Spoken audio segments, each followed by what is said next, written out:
ჩვენი უფლება. ეს ქარხანა გაიყიდა მალულად, ჩუმად, უსინდისოდ. ისე რომ ბენდუკიძემ, სააკაშვილმა, ზურანოღაიდელმა, კახადამენიამ გვარები გრძელისია და თან ზუსტად ვიცი ეს თემა, იმიტომ რომ მე ვმუშაობდი ამ ქარხნის სახელმწიფოსთვის დაბრუნებაზე. 96% იყო გაძარცვული ამ ქარხნის.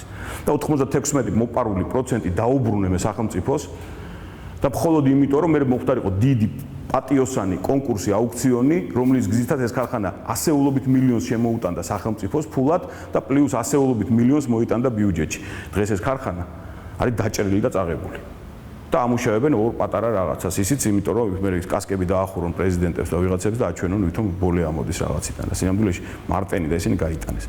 მათ აქვთ ვალდებულება ჩვენ წინაშე. არ იფიქროთ რომ ეს ვალდებულება გამქრალია. თუ ჩვენ ერთად ვიქნებით, თუ თქვენ მომცემთ მე ამის მანდატს, მე თქვენი სახელით ვილაპარაკებ ამაზე. კარგით?